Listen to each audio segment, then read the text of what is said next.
nitong Miyerkules ng umaga, December 17, ang 870 na bagong patrolmen at patrolwomen sa pangunguna ng Police Regional Office 3 o PRO3 sa Camp Olivas sa lungsod ng San Fernando.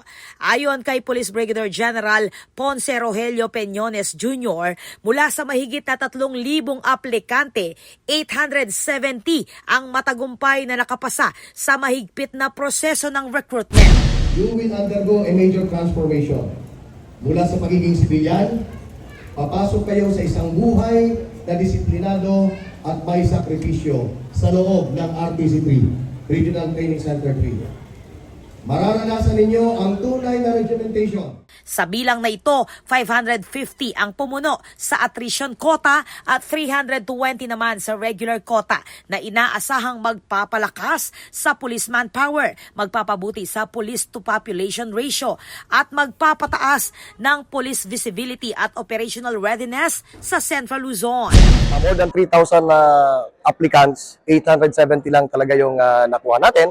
And doon sa 870, napakasimple ng mensahe, pag-igihin ng training, sa puso ang training dahil yung gagawin nila sa training, ito yung gagawin din nila paglabas nila para sa pagsiservisyo sa ating taong bayan dito sa Central Luzon. Napakahalaga na madagdagan yung kapulisan natin, lalong-lalo na tumataas na rin yung populasyon ng Region 3. And kung makikita natin, kailangan pa natin ng pulis dahil kung titingnan mo lalong-lalo na yung probinsya ng Zambales, Bataan, Olongo, Penangeles, kulang pa talaga yung kapulisan based doon sa staffing pattern, doon sa table of organization natin. So, itong 870, additional police force na naman to na mag-maintain ng peace and order dito sa Central Luzon. Pinangunahan ni Peñones ang panunumpa. Kasunod ang formal na presentasyon ng mga bagong pulis na isinagawa ni Police Colonel Romel Batangan, Deputy Regional Director for Administration. Binigyang diin ni Peñones na ang pagiging pulis ay hindi lamang trabaho kundi isang tungkulin at bukasyon. Kabilang sa screening panel para sa mga babaeng aplikante ang Soroptimist International of Pampanga sa pamumuno ni President Mary Grace Malyari, ang nag-iisang non-government organization na bahagi ng screening committee. Isa kami sa nag-iisang non-government organization that represents the women's sector, and kami lang yung non-uniform personnel na kasama sa panel. So we make sure na ma-maximize yung more than 20% or more na mga kababaihan ang ma-i-admit o masama sa mga bagong hilera ng mga kapulisan. Isa sa mga pinaka-importanting project ng Soroptimist ay yung Adapt a PNP-WCPD. So para nakakasiguro kami na merong mga ga-assist para sa ating mga women and children, kailangan enough yung representation ng women sa bawat stasyon ng ating mga pulisya. Ako po, Patricia Mamangon para King News Force Pampanga, balitang tutuking Balen, susuyo.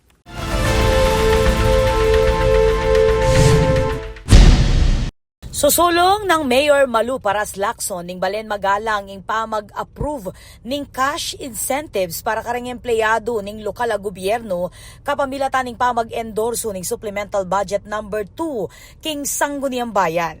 Makasulat king panukalang budget ing pamagleleng pondo para king Service Recognition Incentive o SRI bilang pamagkilala at suporta king balaw sa serbisyo dareng talapagobra king munisipyo. Nung miapruban, makatanggap lang SRI, rank permanent at contract of service sa empleyado. Kabang gratuity pay naman ing nibiya kareng job order workers. Ako po, Patricia Mamangon para King News Force Pampanga.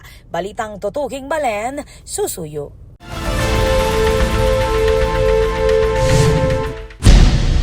Tatlong pintor ang nagwagi sa pangunahing parangal sa kauna-unahang National Painting Competition na inulunsad ng Andrea Domingo Foundation Museum of Philippine Arts and Culture o MOPAC, katuwang ang Art Association of the Philippines. Ayon kay MOPAC Chair Andrea Domingo, 13 iba pang kalahok ang kinilala bilang honorable mention mula sa kabuuang 220 likhang sining na ipinasa ng mga pintor mula sa iba't ibang panig ng bansa.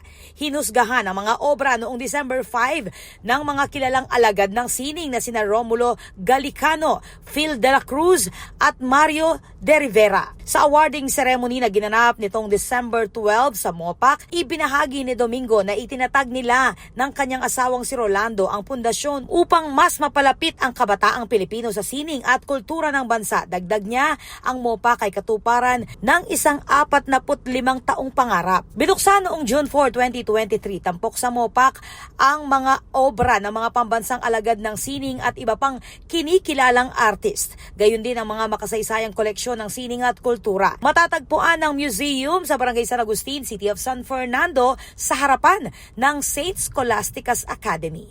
Ako po, Patricia Mamangon para King News Force Pampanga. Balitang Tutu, King Balen, Susuyo.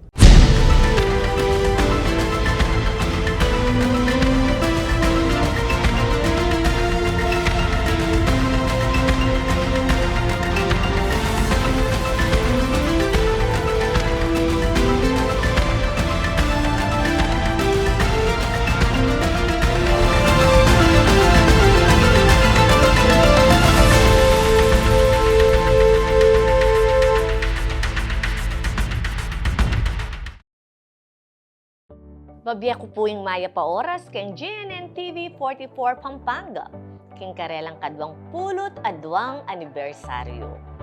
Ing GNN TV 44 o ing dating Infomax Channel 8, ami bayit keti king Ciudad San Fernando inyang 2003, ing menimuna at hanggang ngeni, manatili king pamamaya makabaldugan at maulagang balita para ka rin kapampangan gamit ing amanong siswan.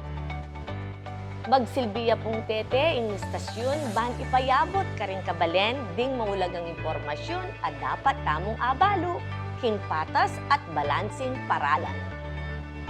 Ing GNN TV 44 Pampanga, magsilbiyang kayadwangan ng City Government of San Fernando ban ipabalo at idake laring programa at proyektong gagawan tamo ban lakwas lang dakal ding makinabang at midinan kebaluan karing kekatamong susulong king siyudad. Pasibayo, happy 22nd anniversary GNN TV 44 Pampanga. Isunduyo sa ingustong pamagbalita para karing Fernandino, para karing Kapampangan. Luwid ya ing istasyon para karing Kapampangan. Luwid ya ing GNN TV 44 Pampanga. Luwid ya ing Ciudad San Fernando.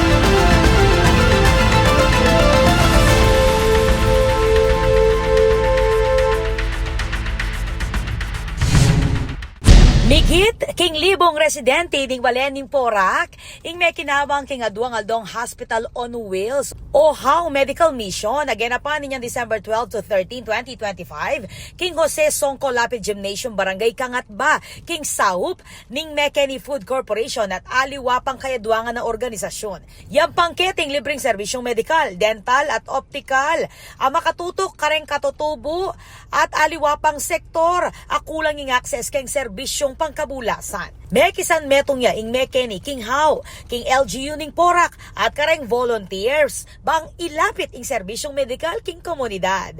Dinikdik ng Mekeni President Prudencio Prudz Garcia ing ulagan ning pamisasan metong bang makagawang pangmaluwatang epekto king komunidad. Kaya pasalamat siya naman ning HOW founder Dr. Jim Sanchez king balaw sa suporta ning Mekeni at ning Porac LGU. Agpang kang Porac Vice Mayor Jen Capil maragulyang sauping medical mission lakwas na't para kareng indigenous peoples ning Balen. Kawani king serbisyong medikal, miyampang la namang gift packs para kareng IP at kareng anak kayadwangan ning organisasyon.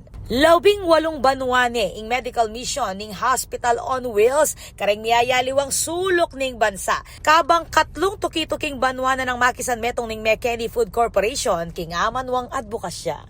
Ako po, Patricia Mamangon para king News Force Pampanga. Balitang tutuking Balen, susuyo.